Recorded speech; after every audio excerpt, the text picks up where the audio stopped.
Was it on sale long before the 70s? I don't think so. Is it a Chevy Silverado? No. How many am I at? 19. This is your last question. Is it a K1500? No. Dang it. Got him. Dang it. No! All right. You want to see what it is? No! Oh my gosh! No! Yep. How did I not get that?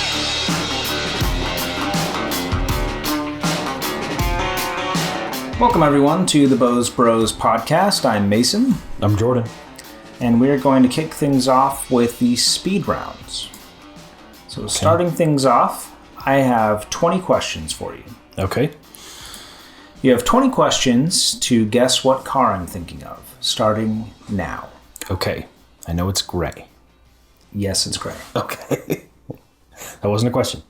And count one. Is it European? Yes. Is it German? Yes. Is it a BMW? Yes. Is it a BMW i8? Yes. Okay.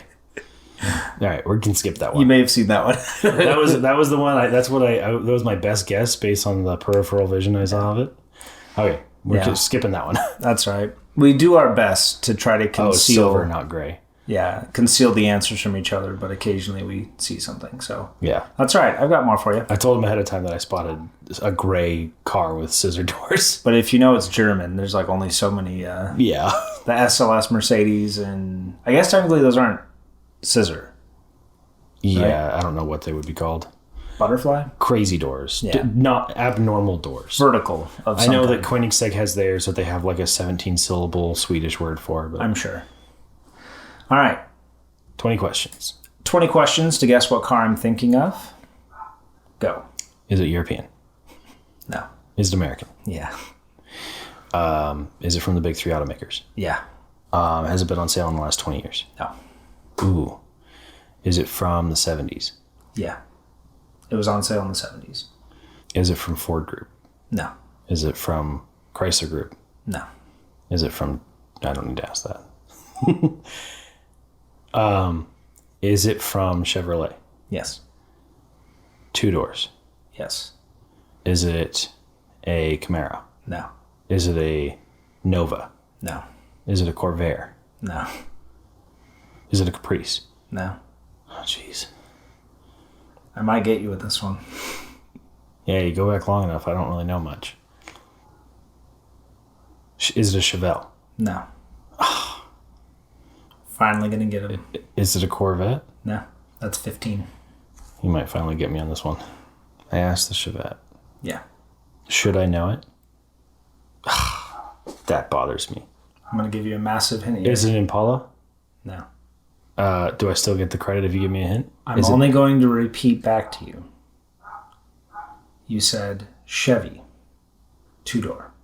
And a bunch of what it's not. It's a Chevy and it has two doors. Is it a Malibu? No.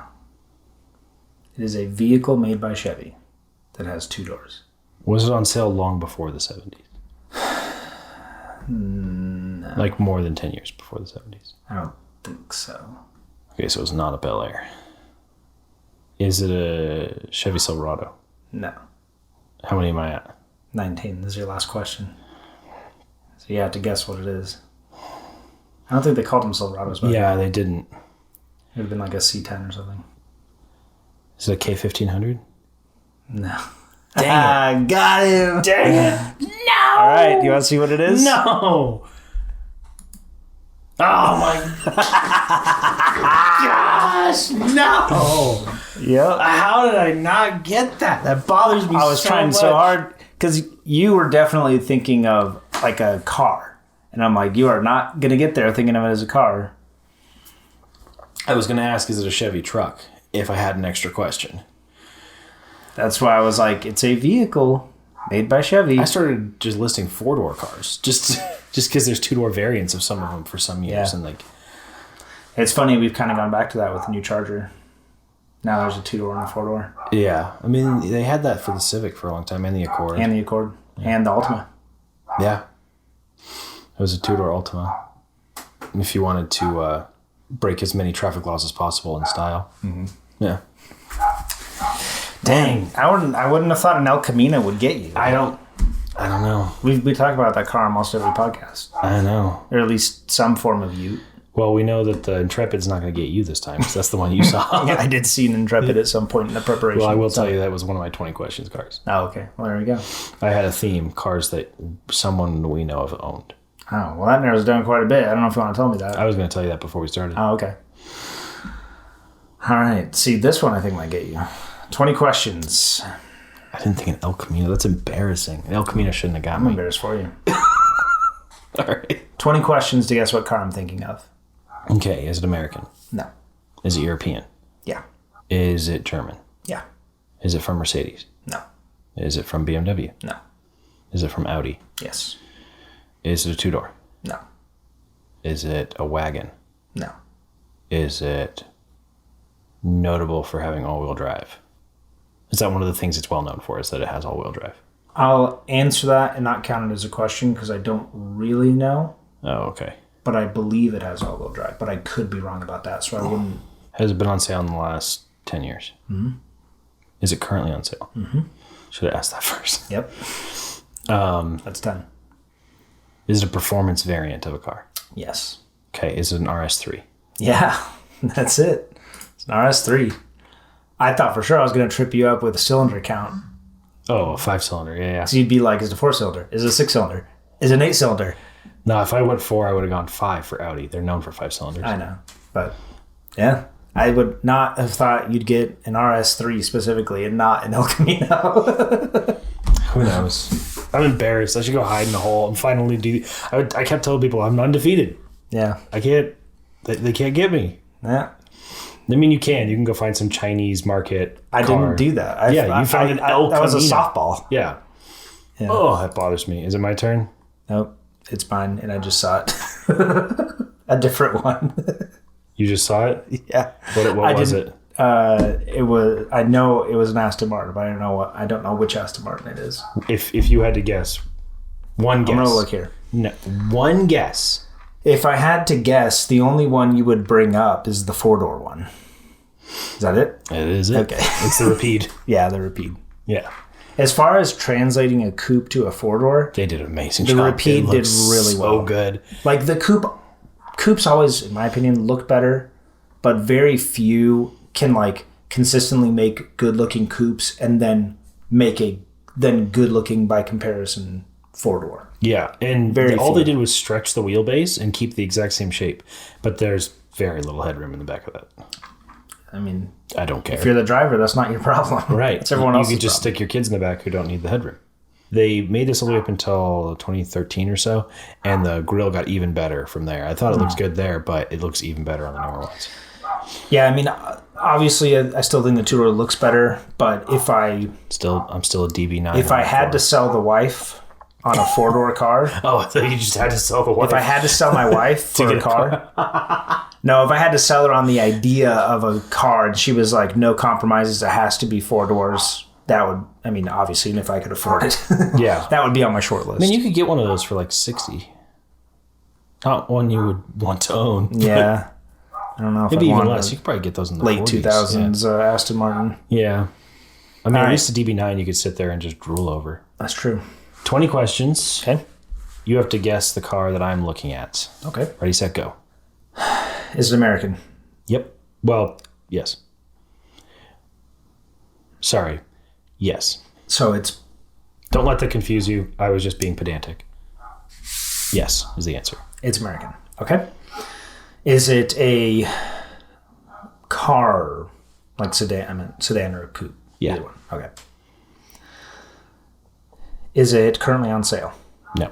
Has it been on sale post the year 2000? Yes. Is it made by GM? No. Is it made by Ford? No. Is it made by Chrysler? Yes. Okay, because I didn't ask big three. So it's made by Chrysler. Is it a 4-door? No. Is it a 2-door? Yes. Okay. Is it made by Chrysler specifically? Yeah. Is it the Crossfire? Yes, it is. That's Okay. 11. There you go. Nice. 11 questions to get a Chrysler Crossfire. And the good. picture I have, as you'll see, is the SRT6. Yeah. I don't know why this car got so much hate. I love the way that thing looks, and the reason I said I was hesitant on the American question is because everything but the bodywork, Mercedes SL. Yeah, Mercedes It's a Mercedes SL with underneath. Chrysler American styling.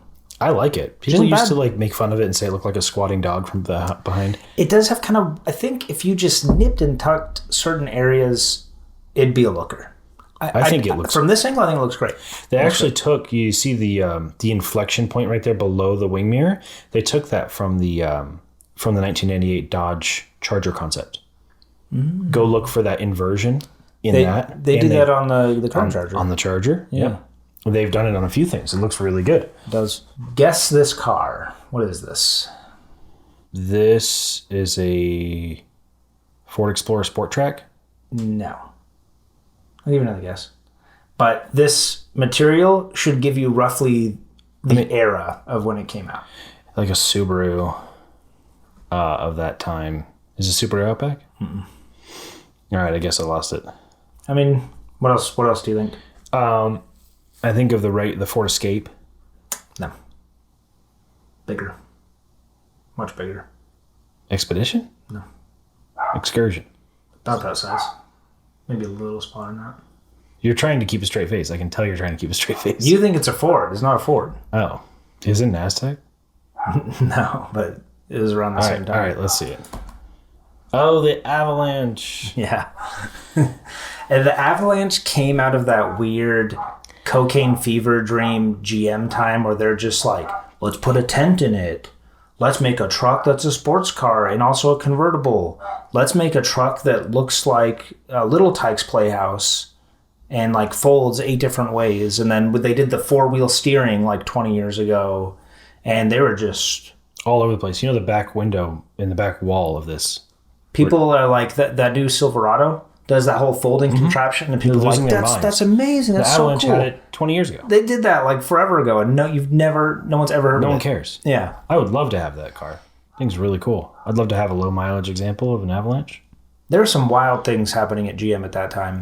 And there's a few things that came out that stuck around. The Avalanche was one of them. The Avalanche actually stuck around for a while. Yeah. A lot of stuff didn't. You're just like, what? What? Yeah, after 08 when they dropped Pontiac and Saturn, and it all went belly up. Yeah. All right. All right. I failed at that one too.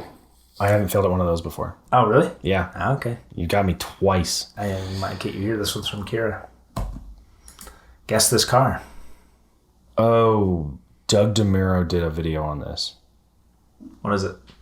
I don't remember the name. It was some... You don't need to know the model name, just what kind of car it is. It's a K car, right? Yeah. It's like a little Suzuki K car or something. Well, not a car. K truck. Yeah, it's K-Track. Yeah. Her brother, Branson, wants those. The way you want a Miata, the way I want a Cuda, that's his Really? That's his dream car. A dump bed K-Truck. Dump bed K truck? Why? Dump his friends out of it? I mean, people say the same about me wanting a Miata. But I will say, at least my knees aren't the crumple zones in a Miata. Which in this car, like, it's like the front grille and then your knees are right behind it. There's nothing stopping you from a horrible death. I got a K-Truck. You got it? Yeah, you got it. I'd say you got it. All right. Guess this car by the zoomed in picture. Lamborghini Aventador. Close. Oh, Reventon? Closer. Oh, it's a Murcielago. Yes. Yeah, it is a Murcielago. Because the newer ones had more angular exhaust pipes. Yeah. Yeah, Aventador. Or Murcielago. Murcielago. Yeah. LP640. Much more simple styling. Yeah, you like that car. Love that car. I love the LP640. That single exhaust there's beauty in simplicity. Mm-hmm. And just that basketball-sized exhaust pipe that just like alludes to the power that's coming out of that engine. I like that car. All right. Guess the car from the zoomed in picture. Oh, this is yours. Did you already look at it? Yeah. That looks really new. It looks like the new Toyota Land Cruiser. You got it. New Land Cruiser. Question for you. Do you prefer these rounded lights or do you like the square lights? Because they're offered in both depending on what trim you get. I like the rounded one. I like the rounded ones too. I think most people like the rounded ones. Yeah.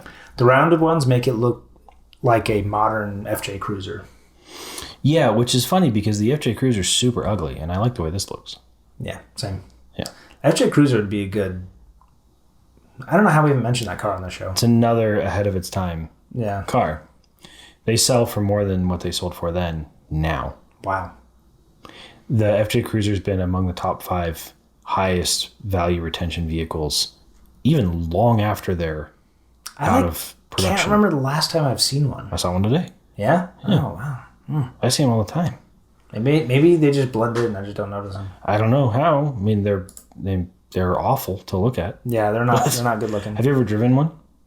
I've sat in the driver's seat and it is impossible to see out of. Impossible. And then the mirrors are microscopic. Windows toward the back are a joke. You can't see out of them. The pillars are so wide. They're so like thick. They completely obscure your view of the windows. Yeah. So basically you can see out the driver's windows.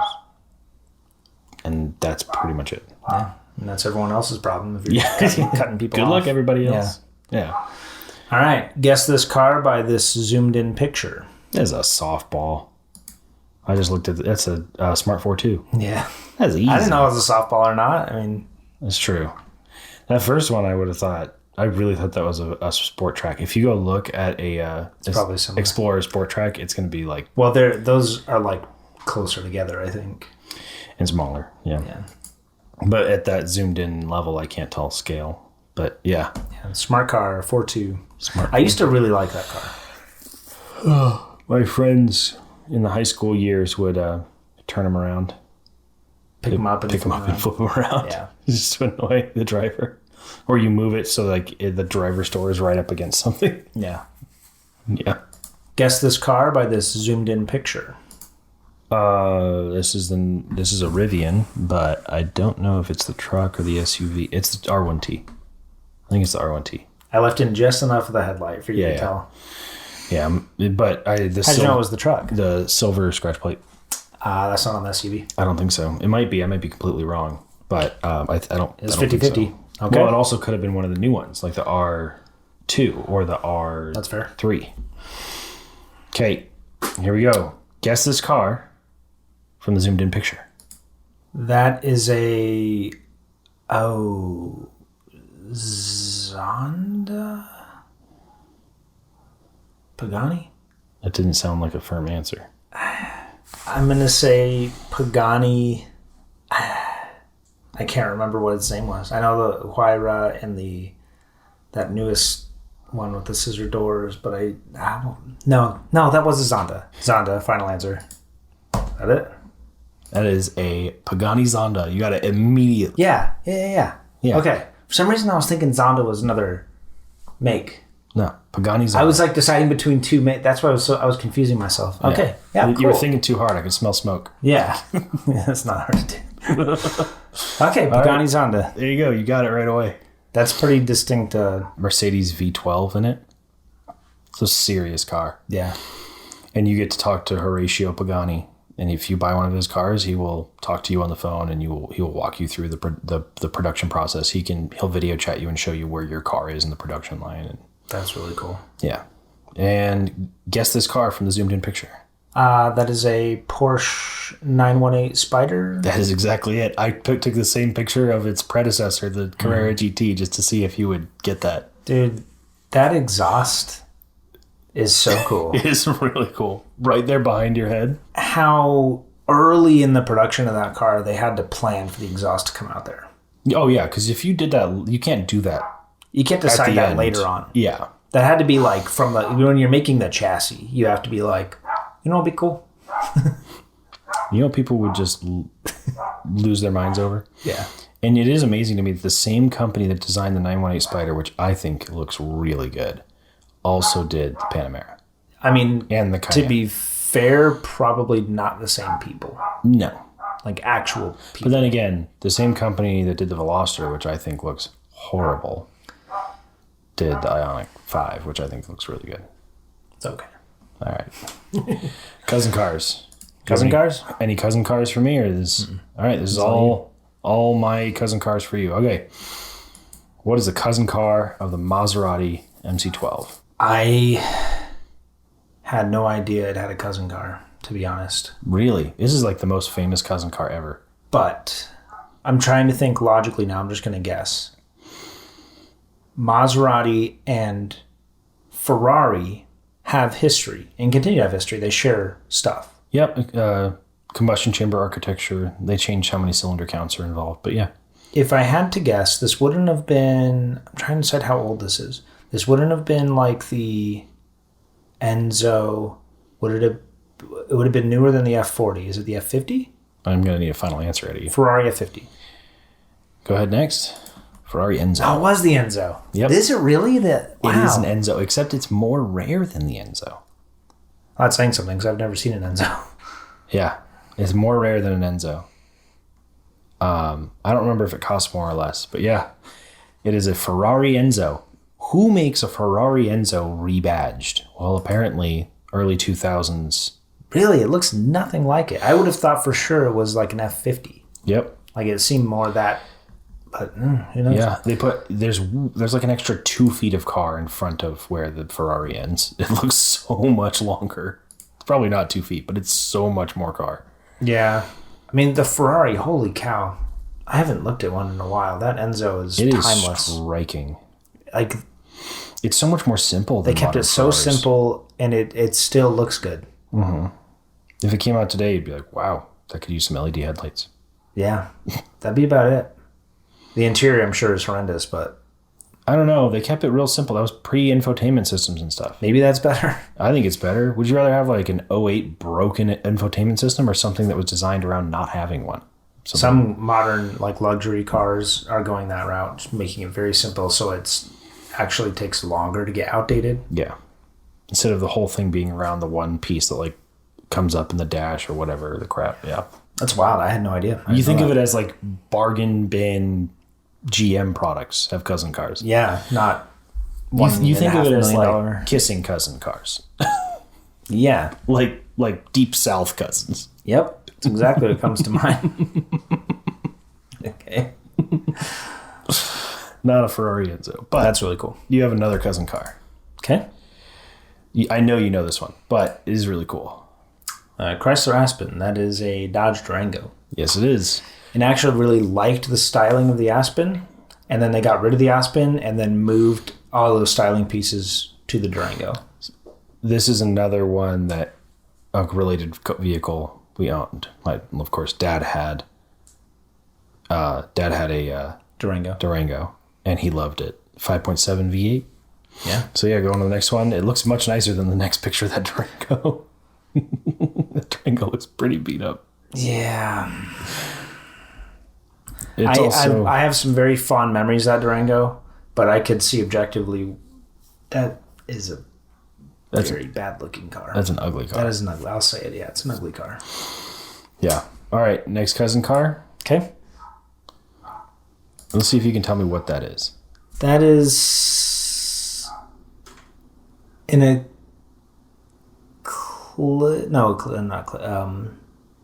Mitsubishi like GT 2000, something like that. Nope. Is it the Dodge version of it? That is a Dodge Stealth on your screen. That's Dodge Stealth. Okay. So then the cousin car is like is it GT 2000? It actually looks so much better than the Dodge Stealth, even though they look exactly the same. Go ahead, next picture.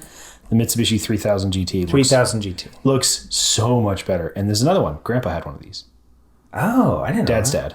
He still talks about how fun this car was. But doesn't the Mitsubishi version look so much better than the Dodge? I mean, Dodge doesn't look bad for Yes, it 90s era Dodge cars. I mean, you're right. The long hood helps it, but like Okay, you can bring it like transplant yourself back to that time. and then buy the Mitsubishi because it doesn't look. What engine is that? It's a twin turbo 6-cylinder, I believe. How much power does that make? I don't remember. It's in the 300s, I think. Wow. And at the time, it was That's healthy. really cool. You could also get these with rear wheel steer. Yeah. What happened to Mitsubishi? I don't know. Like I said last episode, they've been huffing paint thinner for 20 years, so they don't know They're what's trying to going make a on. comeback. I was almost going to cover my news story on it. They have supposedly 5 new vehicles coming. What could they possibly offer that's going to interest anybody? They're supposedly all electric or some battery. Yeah, just in time for all of the electric cars to go. Leave it to Dodo. Mitsubishi. Yeah, and just they're make like- all the wrong decisions. Mitsubishi is the Internet Explorer of the car world.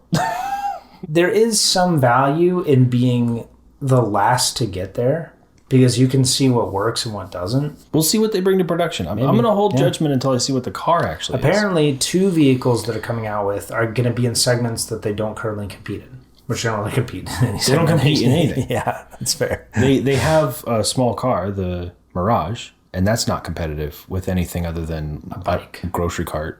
Yeah. And then they have the Eclipse Cross, which isn't competitive. It's probably among the worst selling SUVs. How many of those do you see in a year? More than I'd like to. Yeah, they're Not very horrible. good looking. They're horrible to look at. Yeah, and they took the name of a good car. That people actually liked Yeah, and just they're like, hey, shat on you it. you car enthusiasts that really like the Eclipse and everything we did with that. Do steamy dump. you remember how much effort we put in? What if we put in no effort and took the name? Crossovers are just Doesn't that look good? it does actually. And go It back looks to the pretty Stealth and tell me the Stealth looks even close to it. good. No, it does look better. It does look better for sure. And like, look at the rear window. Look at the stupid spoiler on the rear window of the Stealth. Yeah, that's silly. Look at how like melty the 3 3/4 is, and then go to the sharpness of that window on the Mitsubishi. A little bit of effort, that could be a car that was sold today. Right, and the Dodge Stealth could absolutely not. Yeah. Like a little bit less melty and new lights. Like more angular side view mirrors for sure. Like even the rims. No, of course those are aftermarket Those are rims. But look at the rims on the Dodge Stealth and tell me those are Yeah, something. those you are would- very 90s Dodge rims. All right, blind ranking. I don't have any of these. These are all from you. Blind ranking. So blindly rank these 5 vehicles without knowing what comes next. The segment is super SUVs. I think all the SUVs on this list have over 600 horsepower. All right, so let me think. We're talking about Urus Performante. We're talking about the Audi RSQ7, but I repeat myself. The Cayenne, but I repeat myself.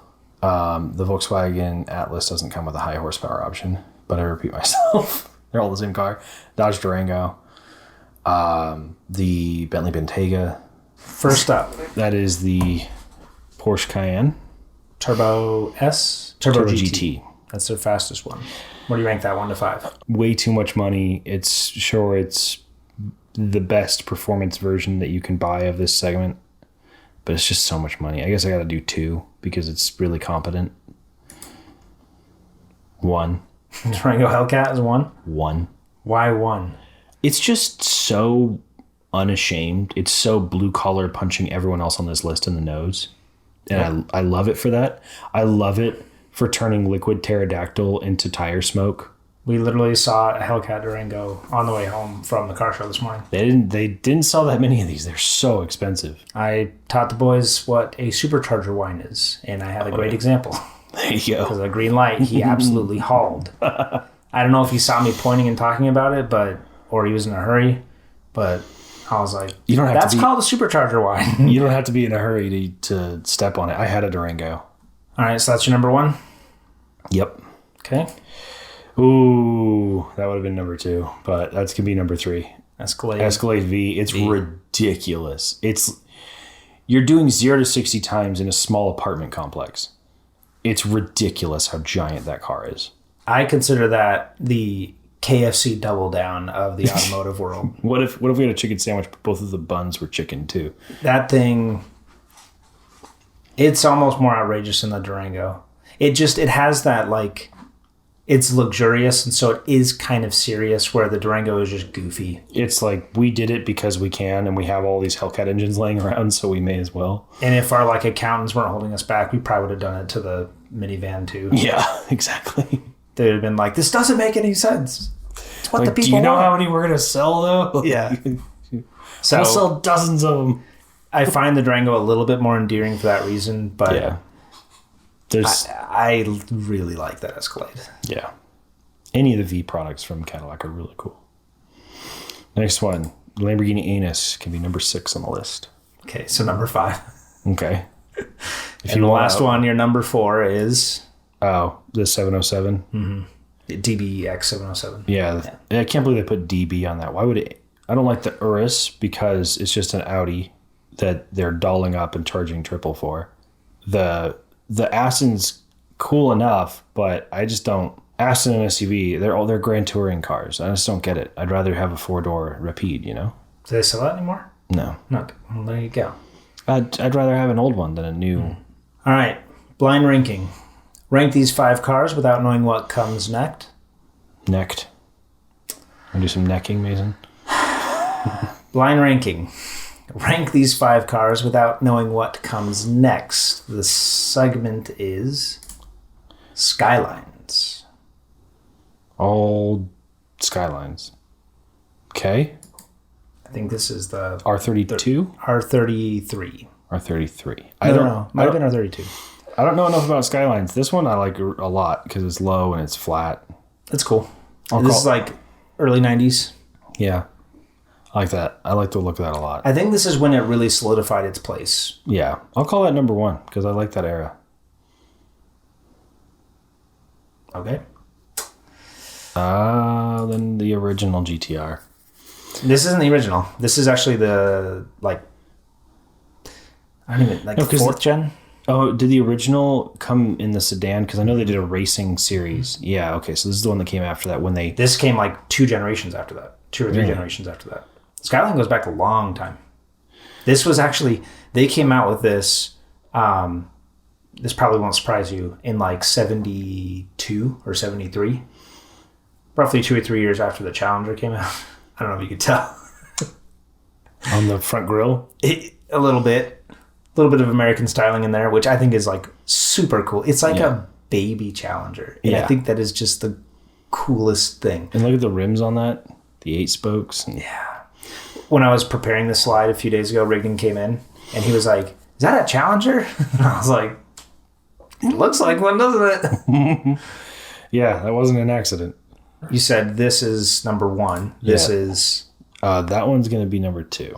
Number 2, okay. R34. This is the one everybody pines Everyone's favorite. I'm cool with putting it at a 3 because it would cost me so much to get, but it's really cool. It is cool. It looks great. I like the earlier one better because it weighed less and whatever else, but that's okay. All right, that one will be 3.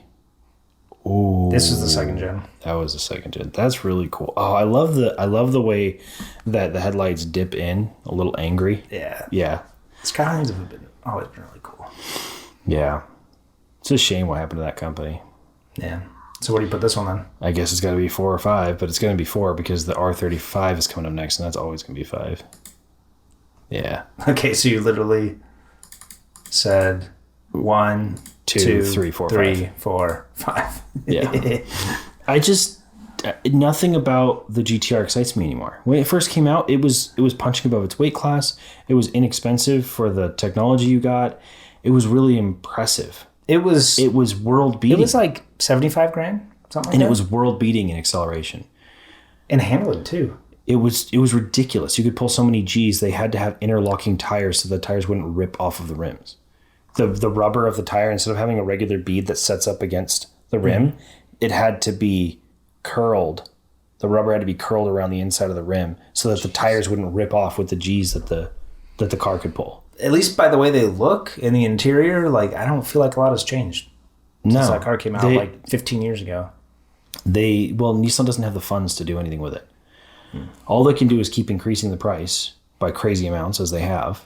It's sort of like the G-Wagon, except it's not working. Mercedes was not interested in keeping the G-Wagon. Year over year, they were increasing the price 10%. And then one year they jumped the price $35,000. And they started selling even more of them. Because of the status. Yeah, because all of a sudden it reached this peak of it costs so much that now people see it if you own one, you are at that FU money tier.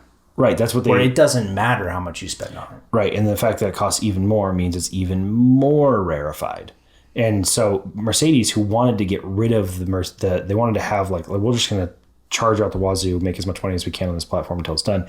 And it just kept selling. That's why they had to make a new one in 2020. And they made a new one that could pass like modern safety regulations and had a backup Emissions. camera and all that stuff. Yeah.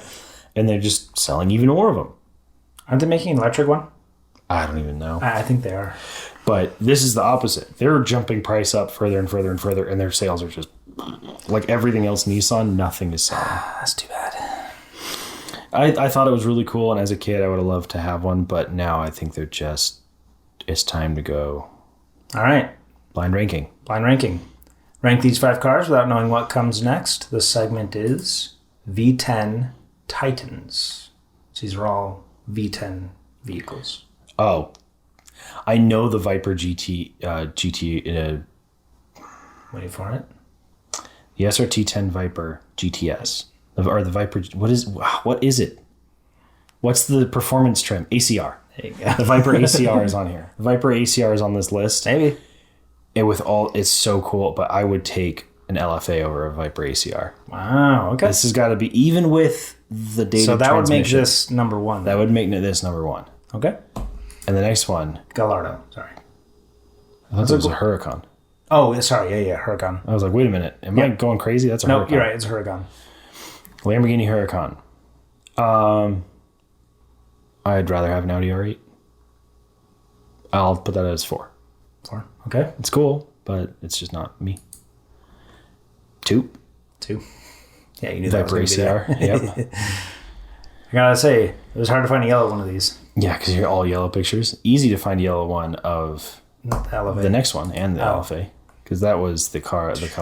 Carrera GT. That was like the color. Or That silver. and silver. Silver, yeah. But the Carrera GT, that's super cool. That's got to be 3. Okay. That was like the CGT was all over every video game when we were kids. That was like the Halo car. Yeah, for everything. Hmm. Yeah, and all right, I said I would take that over.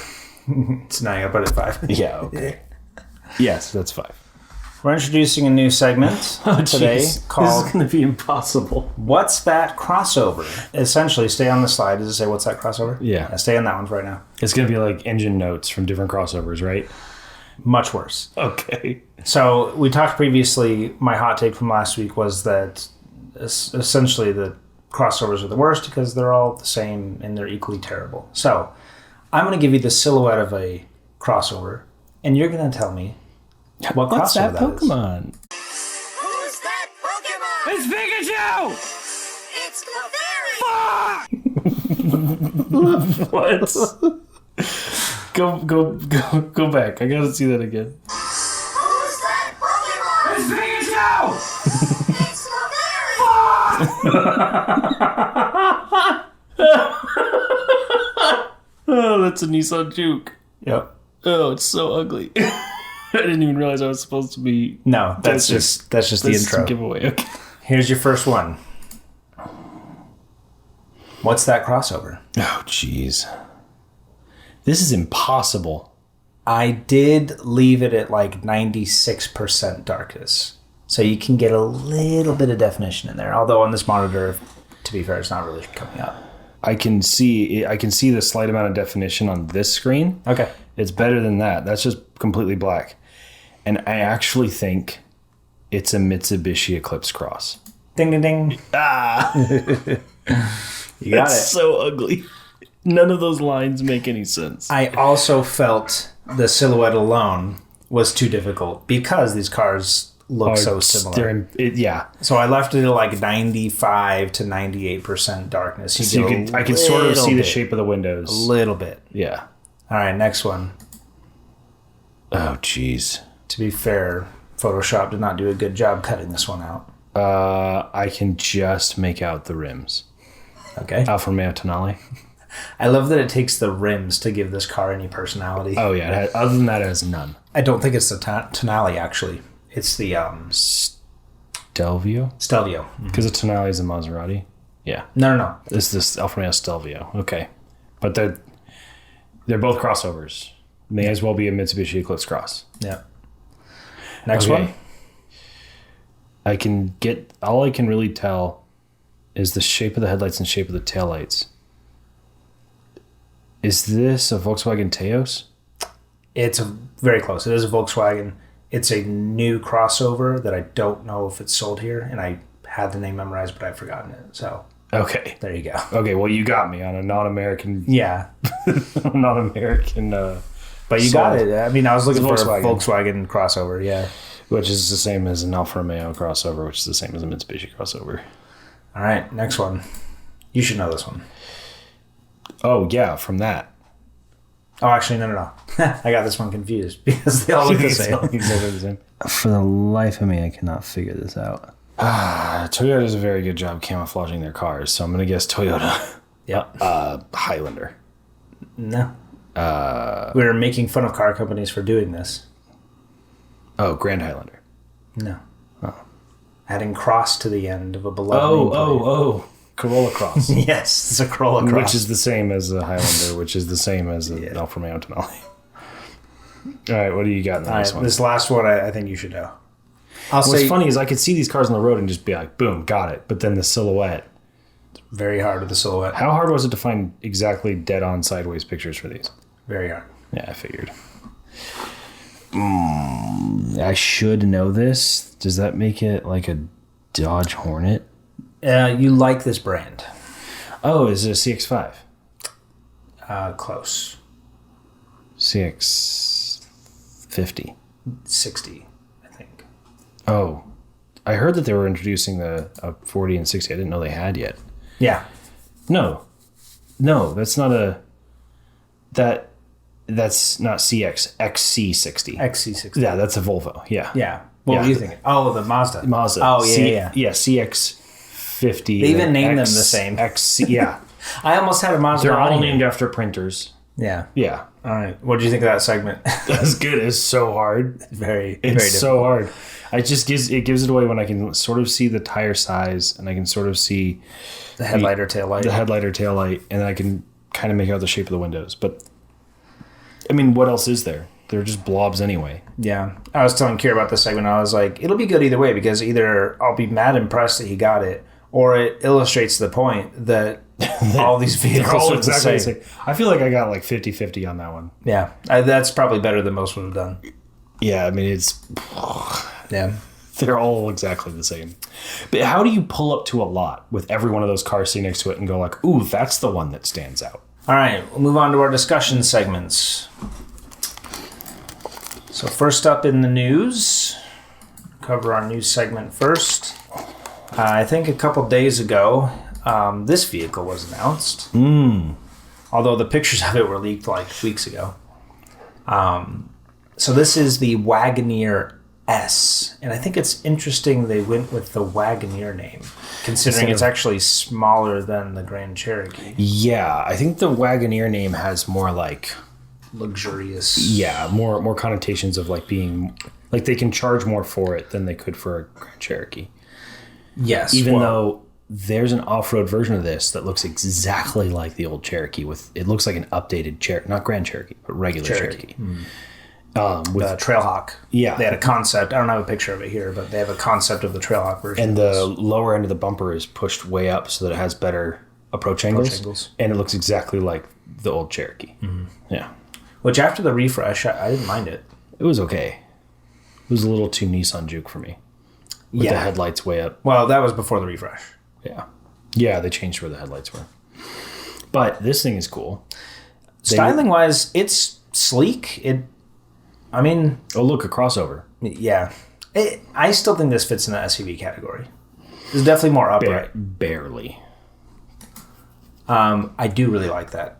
Oh, wow. Spoiler in the back. So it's the coupe, but looks like a full-size SUV. So it totally is a crossover, but they made it look like an SUV. What do you mean? Look at the roofline. You can't put your head through that. Imagine that wing's not there.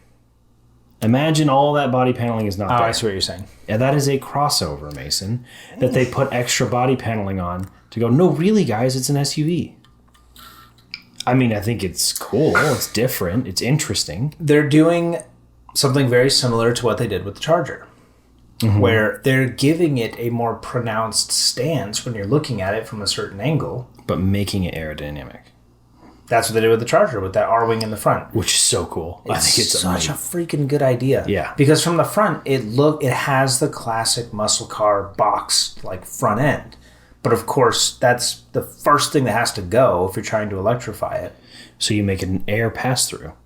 I think that's what they're doing there. Yeah. From the side profile, it looks like a tall, Yeah. non-aerodynamic SUV. Now, this isn't as sleek as something like a Model Y, but this is by far the most, has the smallest, lowest drag coefficient of any Jeep, which isn't, Yeah, low bar. it's a low bar. Yeah. A Wrangler. What's the terminal velocity of a Wrangler? 5? I think one of the tires on a Wrangler probably has a higher drag coefficient than any Tesla. Yeah. They came out swinging, though, with that announcement video. Did you see it for this car? No, I didn't see the video. The announcement video, it just pulls up next to a Model Y and says, faster than a Model Y. Oh, dang. Model Y Performance. performance? Oh. Faster than a Model Y performance, quicker than a Model Y performance.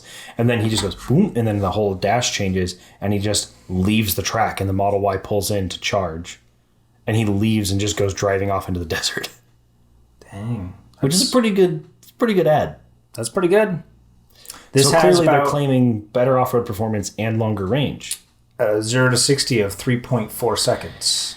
which is about Model Y territory. And that is faster than the previous fastest Jeep, the Grand Cherokee Trackhawk. Yes, they made that point too. In the video, they said, we realized that we can't be better than everyone else. We've already done that. We have to be better than ourselves. And then they put up the time for the Grand Cherokee and then the time for this being faster. The Grand Cherokee Trackhawk. And it's like, blah, like we're already better than everyone else. Okay. I mean, from a marketing perspective, Whatever. sure. If half your vehicles weren't currently in service bays, that might resonate a little better.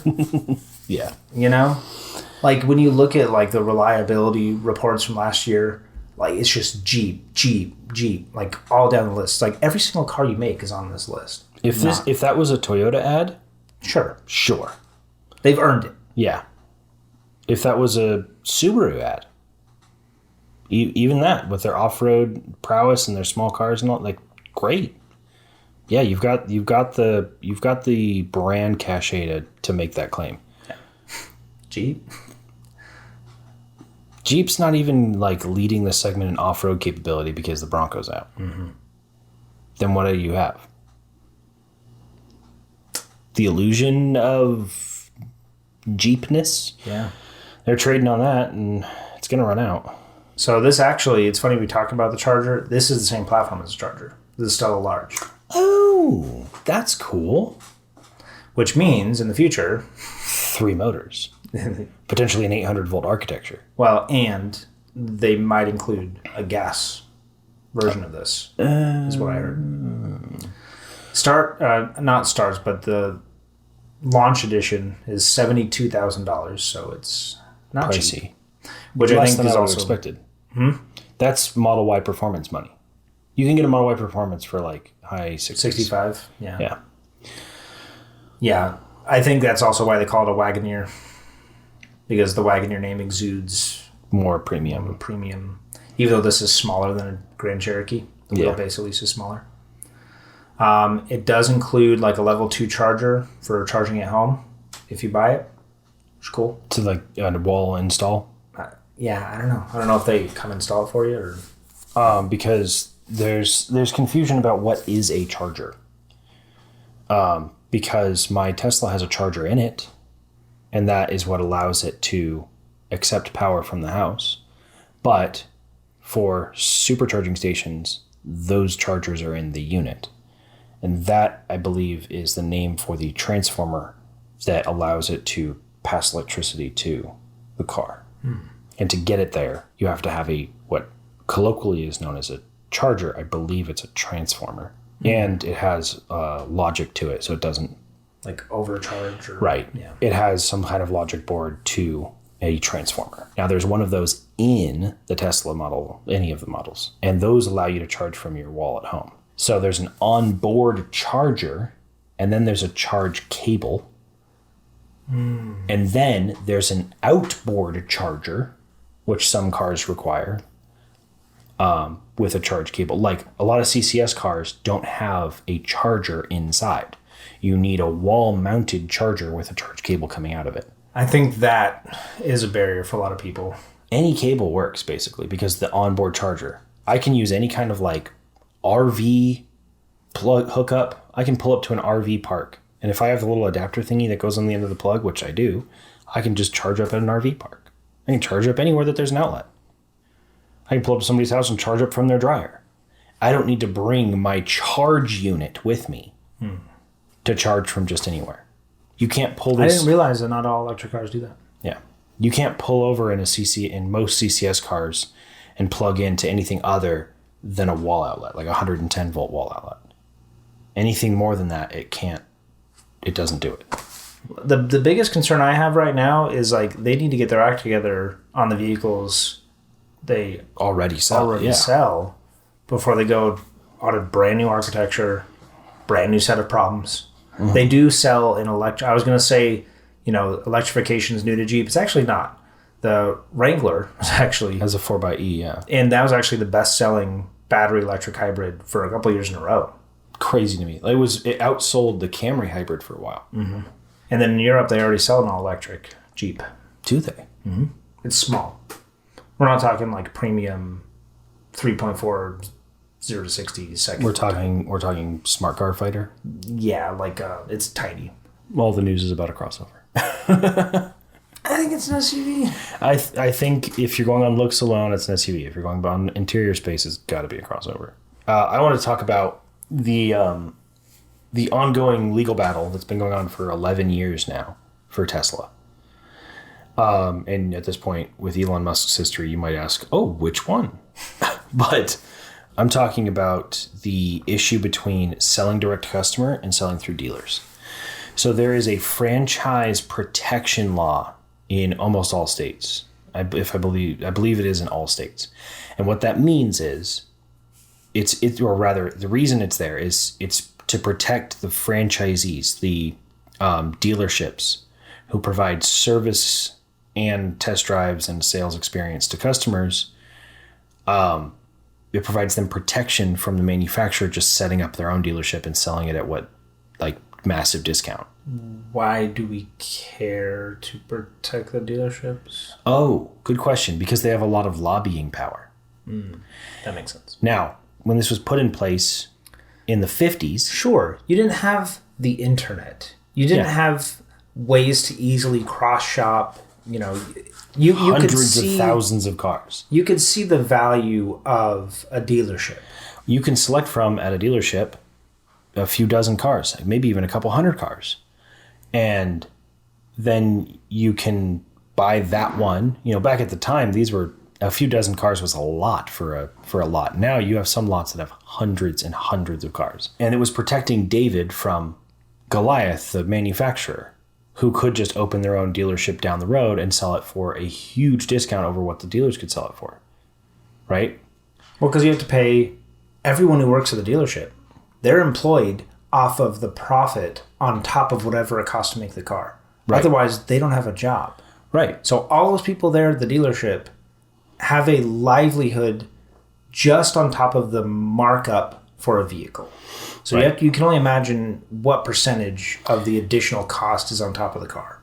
Right. The legal battle that's been going on is that lobbyists have been trying to force Tesla out of some states. And if you go to the next picture, you'll see what I'm talking about.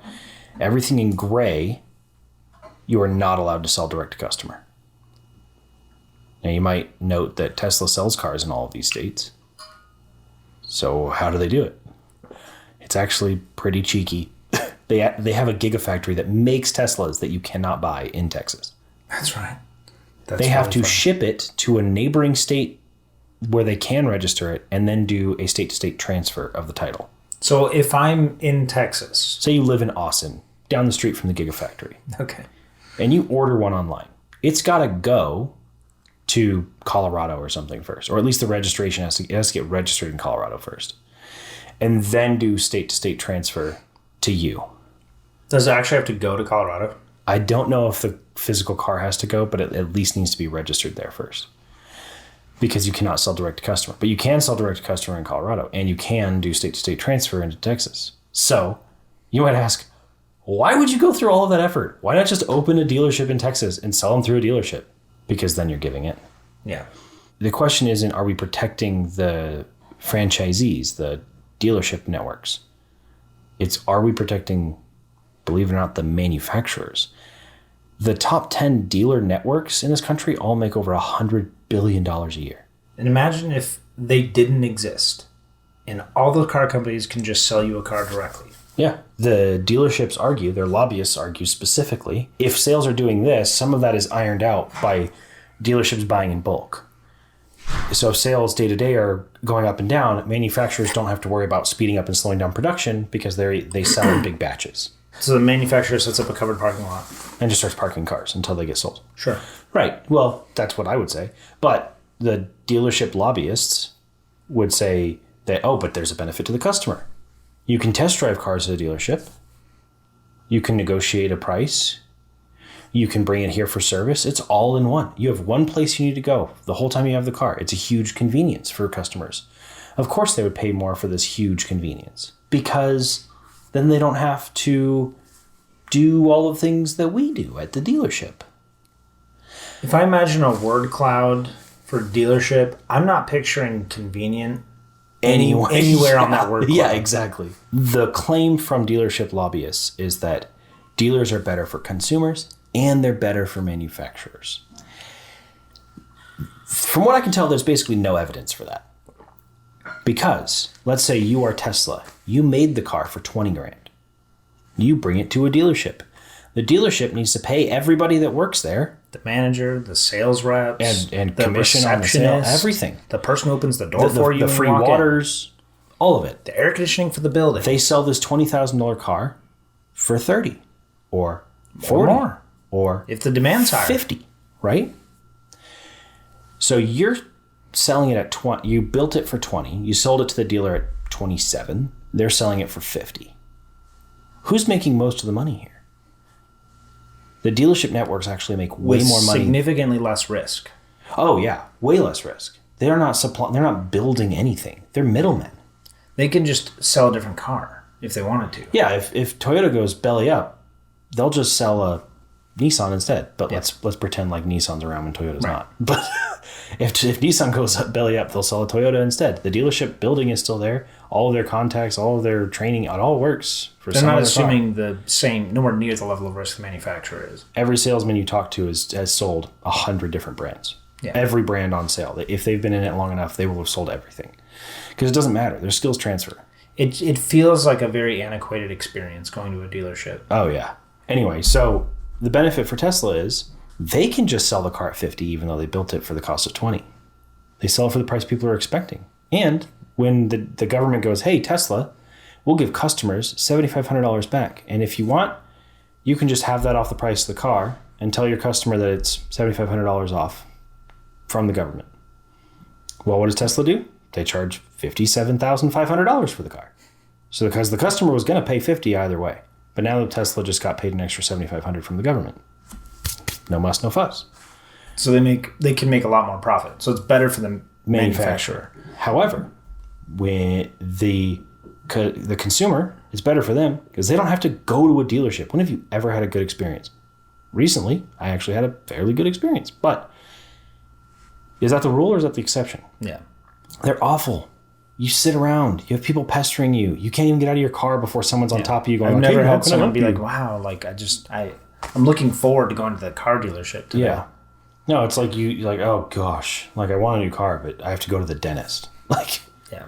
anyway, and the other reason it benefits consumers is, for example, right now, Teslas are down in value. Well, Tesla can cut their prices by huge margins and still make a profit on every car. Let's say this $50,000 car they now sell for $42,000.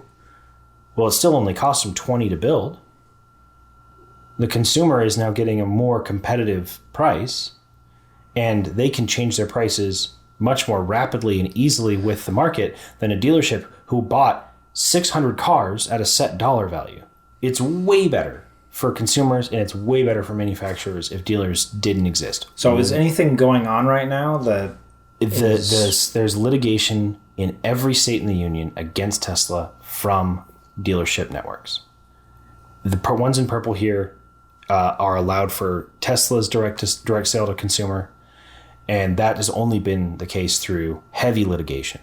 The ones in red is allowed for EV manufacturers, me, Lucid, Rivian, Tesla, broadly. interesting? So is it a company that makes any type of EV? They can only sell their EVs online? Yep. So what is different about an EV than a normal car that requires a dealership? Nothing. It was a bite and hold. They got something. Now EVs can be sold direct to consumer. Which was a smaller part of their overall portfolio, but that's changing. Right. So that was a bite and hold. Now that they set the precedent for EVs can be sold direct to consumer, Then it's like, what is different about an EV? Why not anything else? Yeah. It's changing. And Good. give it 10 years, give it 15 years, you might not see many dealerships. Because what does Tesla call them? They call them showrooms. You can test drive a car at a showroom. And you can go in there with any questions you want. I can schedule my service. I need a new 12-volt battery for my Tesla. And you might think, oh, geez, that's going to be a pain to deal with the electronics of a Tesla. And you can't go somewhere and have it serviced. You pay for someone to show up at your house and swap the battery wherever you are, whether at work or wherever. You just give them an address, they show up with a new battery. And how much does the battery cost? $150 for a Tesla, what, $200? All in, after tax, $82. Someone showed up with a battery, put it in my car, and drove away, $82. What do you mean a battery? A 12-volt battery. Oh, okay. Okay. 12-volt battery, $80. For the low voltage. Yeah, for the low electronics. voltage system, the wipers, all that Yeah. stuff. Yeah, $82 after tax. And that's way more convenient than having to like take a day off to like go sit Yeah. at a dealership, and then they try to sell you on an extended warranty. And Yeah. yeah, there's so much consumer pushback that I just don't see it. As much as they want to dig their heels in, as much support that they can get through lobbying, they can only choose to go with it and try to stay profitable. They're not going to actually outlive it. Hot takes. Tesla and Rivian should not start using Android Auto and CarPlay. Why those two specifically? Lucid's entertained the idea of integrating Android Auto and CarPlay. So why just those two? Why you don't like Android Auto and Apple CarPlay? Android Auto and Apple CarPlay is an upgrade for everybody else. But it's a downgrade for. It's a cross grade. It's basically the same. There's no major benefit to those over the systems in the Rivian or the Tesla. You can argue if you like one more or the other, or Android Auto more than the Rivian or CarPlay more than the Tesla. Like, you can argue those, but they're effectively doing the same job. The reason I don't think they should is because Tesla and Rivian, their software is so deeply integrated with how the efficiency and everything works in those cars. I think that Lucid shouldn't even be entertaining the idea. It's like building a computer from the ground up, but you're actually building the microchips yourself and everything. Or Customization. Apple. You're doing your own silicon, your own software, like integrating from top to bottom. Exactly. And the product will be better for it. Your cost will be better for it. Integrating Android Auto and CarPlay on top of that is just going to make the whole process slower and worse. Or is that a cold take? No, now that you kind of walk me through it, I think that makes sense. And look, I'm not like a Tesla supporter. One of the biggest impacts they had that I think not a lot of people talk about is they showed that everyone's doing infotainment systems horribly. Yeah, so bad. Horribly. People who are okay with an infotainment system, who get in a Tesla and use that, it's not until that moment they realize like how terrible the infotainment system experience has been until that point. You go back to anything else. I had what was the highest awarded best infotainment system on the market at the time. The Uconnect 8.4 in my Durango. Every reviewer thought it was the best thing. The bee's knees, right? And then just a couple years later, they're still using that 8.4 in the Durango. They're still using the same one. And I go look at one of those or sit in one at a dealership and I just go, what are you doing? Yeah, it's bad. And I had that car in 2018.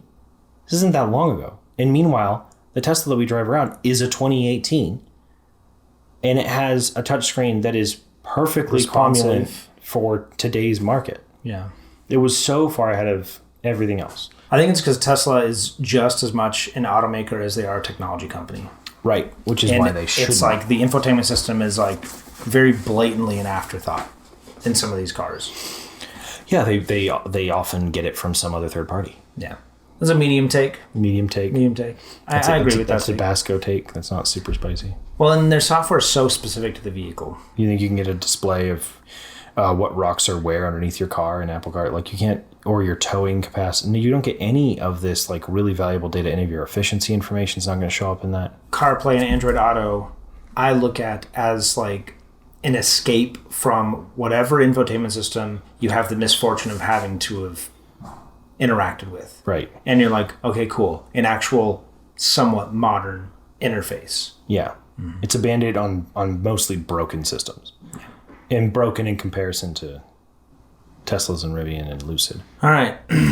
So we have some updates. We have a new addition to the Bose Bros family. Our brother Garrett had a baby. Yeah. But in addition to that, congrats, Garrett. The baby doesn't have wheels. The baby doesn't have wheels. It doesn't belong on this podcast. We also have another member of the family. It is. I mean, if you've watched every episode of this podcast, you basically know everything there is to know about the Miata. No. No, not even close. Nope. This is a Soul Red Crystal 2022 Miata Grand Touring with every option. Yep. Manual transmission. Manual, of course. Hardtop convertible. It's so much better. As much as I pined after this car, as much as I like built it up in my head, it's so much better than I thought. That's pretty rare. Usually it's one of those don't meet your heroes situation. No, this is like meet your heroes and like they're just so much cooler than you thought they were. Yeah. So you've had it for what, a week? Almost a week? Yeah, almost a week. 6 days. We put almost 400 miles on it. And 400 very fun miles of closed course, carefully supervised donuts and burnouts. And it's currently sitting at 31.1 mpg. Finally happened. Yep. So I have my dream car. That's why we started the channel, honestly, because I wanted to talk about my dream car. Mm-hmm. And now you have your dream car. And now we just need Logan to get his Subaru Brat. which we noted, they're all two-door, they're all manual, they're all front engine, and they couldn't be more different. Nope. Getting that's in where the this similarities end. and getting in your car. Our Aunt Stephanie said she will never drive his car again. Yeah. She said that she couldn't manage to shift or she couldn't do it. I tell people it is fun, but it is more like operating heavy machinery than it is driving per se. The shifter's like this tall. And I even told Steph, I was like, Steph, I rebuilt that shifter myself. It is factory new as far as it can be. That's how it's supposed to As feel. crispy as it's going to get. Yeah. We even made some small modifications to make it better. Yeah, we added a couple washers in there. And a couple of key points in linkages to take up slop. Tightened it up, and we're like, yeah, this is like precision. This is way better. We're like, this feels really good. And then now you got the Miata. And it's like, it's a completely different world. Yeah. The shifter's this tall. And it moves like that far. Yeah. And first to second, it's like Yeah. a little wrist twist, not like a... Yeah, like you have to literally make sure you're sitting in your seat right to make sure you're sitting comfortably to be able to move the shifter the full length and to push the clutch down all the way. It's a totally different thing, and it's a different flavor of fun. For sure. This is fun because of what it can do, and that's fun because of what it is. Stephanie, when she was driving it, she was at a stop sign and she was like revving the engine a lot to start off. And she ended up being in third gear. Oh, instead of first, but it took off? But it still wouldn't. Yeah. That's what I was like, as long as it's moving, it probably won't stall. As long as it's moving. Like, Yeah. even a little bit. Not for mine.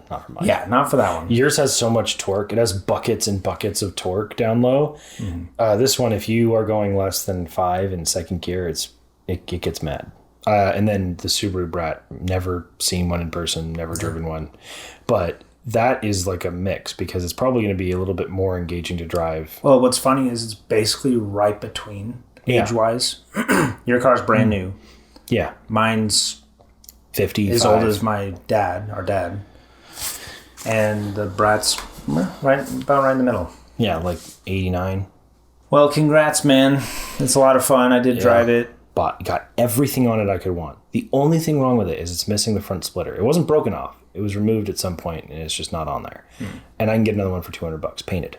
And traded in for a Mini Cooper. And he traded in for a Mini Cooper. We got it from Mini of Tempe. What's funny is we were talking about how dead Mini dealerships were on Saturday. Yeah. And then literally on Sunday we were at one. Yeah, we were at a Mini Cooper dealership, and I was telling And there Tisha was about no it. one else there. It was just us. No one came or went. And we were only there to buy a used Mazda, not a Mini. Yeah, it looked like they were selling tumbleweeds. There was nothing around. We walked in, and it was just... They were nice. They were very nice. It was the nicest Good dealership. They had 0 dealer markups. I still don't think they should exist. Yeah, I don't But- understand how they managed to keep their doors open if they're not selling. One of the exceptions Anything. of a good dealership experience. So great to interact with. All right. We have one other car update I wanted to bring up. So there's this idea in people's minds, mine included, when you think of, oh, I want to own a classic muscle car. And this is probably what the image you have in mind is, right? Now, I did take this picture, and it is like this Right now. some of the time. More often, it's like this. I did the math. It's somewhere between 10 and 20 to 1, the time I spend working on this vehicle to the time I spend actually driving this vehicle. Now, I don't drive it a whole lot. But if you're wanting this, you have to understand you're signing up for 20 times as much. this. Unless you buy something that is immaculate, but then you're talking orders of magnitude more expensive. What you got, for what you paid, you had no right to have a car as well put together and with everything working as it was. And just with the number of things that weren't working is how you get to 10 to 20 times. Yeah. I can't get over how the car for dollar you got here. It was a good deal. What's funny is this CUDA and your Miata Were basically cost the same. Yeah. After the dealership fees, whatever, like yours actually probably cost a little bit more than mine. So my point is, it is great. Now, I fully understood that I was signing up for many a Saturday that looks like this. Now, if you're ready for that, you have people in your circle who know what they're doing, or you are okay spending a lot of time on YouTube and forums. Or you have the money to give it to somebody else. Yeah, which definitely do isn't all the me. work. I mean, honestly, even doing this ourselves isn't exactly cheap. But go hand it over to some shop and it's going to be... So yeah, this is just an example of a few things we've done. We've done the tie rod ends. We've done control arms. I mean, just everything in this picture came off the car just to get it to operate more smoothly. Because this isn't a car that just sits in the garage. I do use it regularly. Now, I work from home. I don't have to drive it very often. But when I do, I want it to operate well and safely, right? And that's actually my son there under the car. Yeah, that's not you holding it like a giant wrench. Yeah. So just for a comparison, this was a perfectly running car. It drove fine, had 40,000 miles when I got it, 43,000 miles when I got it. From just this last January. So Till like, now. I won't go into detail on all the things we did, but I'll leave it up here just for a second. This is what we've done for the steering and suspension, the brakes, and the electrical work. And this is just to help the car drive more stable on the road, brake more safely, and then maintain a cool temperature in the summer. And it's a lot of stuff and it's a lot of work. I want to reinforce that that though those components look dirty and used and just mildly rusty, if you've ever been under a 55-year-old car before, you can tell that these components aren't rusted to nothing. You know, they're not like horribly destroyed or distorted. Many of them you could just keep using. We probably could have. It's more, they're dirty, for sure. They're very dirty. We could have cleaned them off and reused them, but my rule is my time is more valuable to me than these parts for these older cars are typically fairly inexpensive. My time is more valuable than the money of a new part. So if I'm going through the effort of having to take something off, and I need to put it back on anyway, I'm going to put a new version of that back on. So there's like new control arms, new idler arm, new tie rods, new all that. A lot of the stuff didn't necessarily need to be replaced, like the It upper was all control in arms. pretty good condition. all things considered. From January to May, and then this is from October when I got the car to January. We did drivetrain, cooling, fuel, air, HVAC. We added air conditioning. We did some steering, upgrades, some stuff to the exterior, and then some electrical work, some interior work, and then new rims and tires, everything to get it to drive safely. This, you'll notice there's nothing on here. I don't say nothing. There's very few things on here that are just like vanity items. Like, I put a Barracuda dash emblem on there. That was like $5 because it was missing. And then the jewel on the top of the shifter. Again, it's like basically a glorified sticker. Well, if you want to drive a classic and you want to have that first picture you put up, this is the price of entry. Yeah, especially if you want to buy one that, I mean, and it was in good shape, but you have to remember it's a 50-something-year-old car. This stuff wears out over time and it needs to be replaced. But I was prepared for that. I made sure my wife was prepared for that, and I include the kids in it. And yeah, it's become a fun. family thing. It's become a family thing for sure. I get the guys over, I feed them, thank them profusely. Yeah. Help them get their dream car. Yeah. Mason was nice enough to help me out with the dream car. I mean, what goes around comes around. So anyway, you do all that, and then eventually, yes, you do get to drive around in what I think is like one of the best looking things on four wheels. It's up there. I love it so much. And I've grown to like it more and more the more I've seen it. Yeah. Because there's, you might argue for like the two headlights on each side, or you might argue for a different grill, but it's like, this is the one I see all the time, and it's the one that always makes me go like, whoa. The lines are what makes it. That's You would true. recognize, going back to that Pokemon game, you would recognize this silhouette Absolutely. instantly. Yeah. Instantly. It could be one of like two cars. This or a Challenger. Yeah.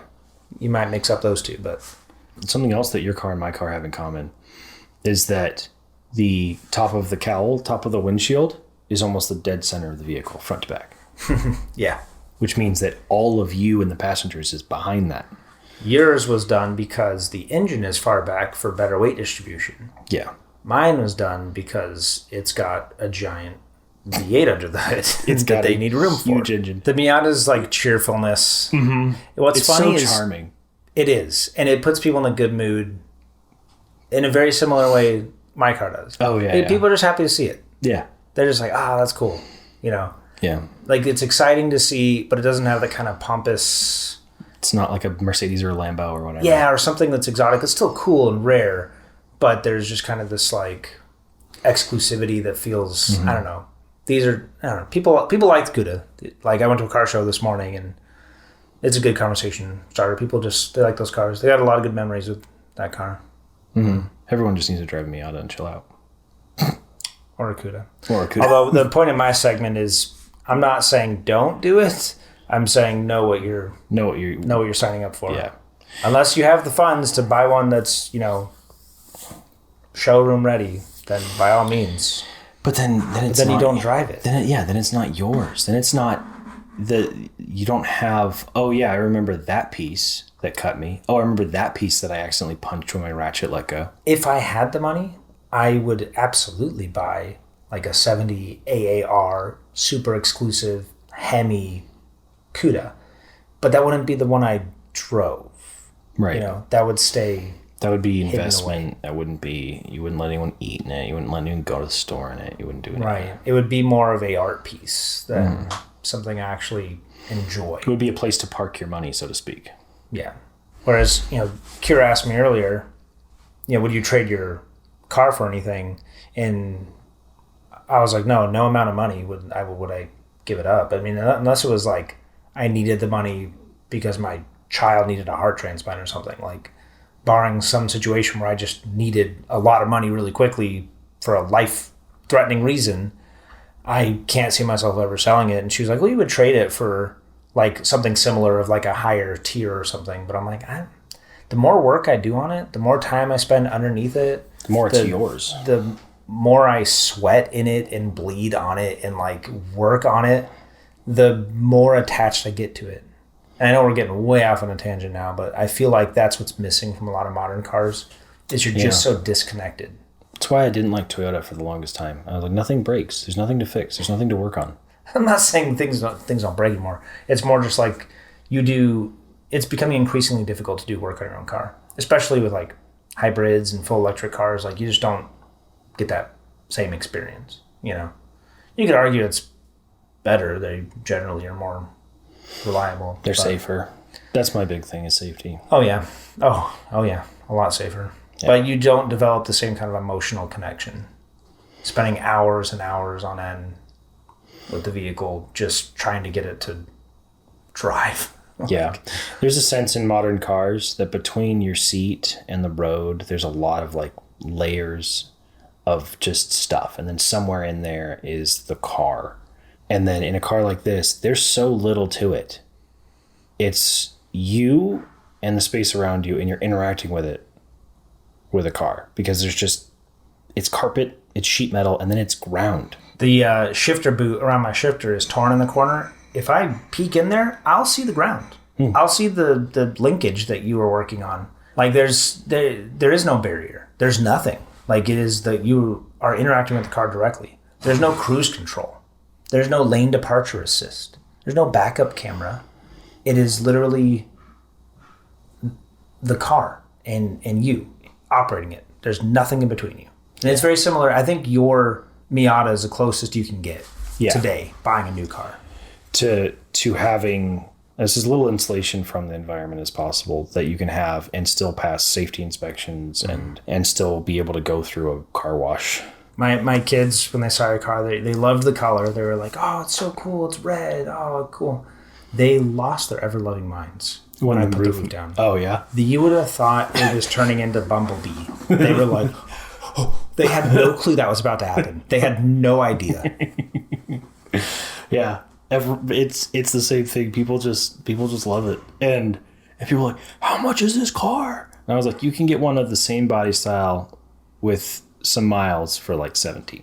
I view the Miata the same way I view those like off-road RZR things. Yes. It's for a purpose. It's a tool. Now yours is the benefit of being street legal and perfectly comfortable to drive in a normal commute. But it is like, it's meant for a very specific experience. The Miata is not compromised with back seats like the GT86. It's not compromised in any way toward performance. It is compromised in every other way.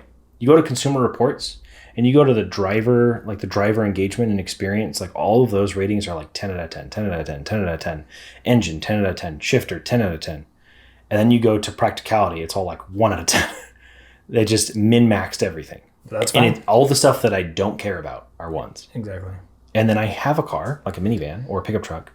It would be frustrating if that was your only vehicle. Right. For sure. But you use it when you want to use it, when it makes sense to use it. If you need to go to the grocery store, then and you need to get a 8-foot piece of lumber or something from the hardware store, Don't bring the Miata. That's not what you're driving. Bring the pickup truck or the minivan. All right. We better close this out. Yep. Jordan and I can go on and on about our cars probably indefinitely. Yeah. So we better call it here. Thanks for watching.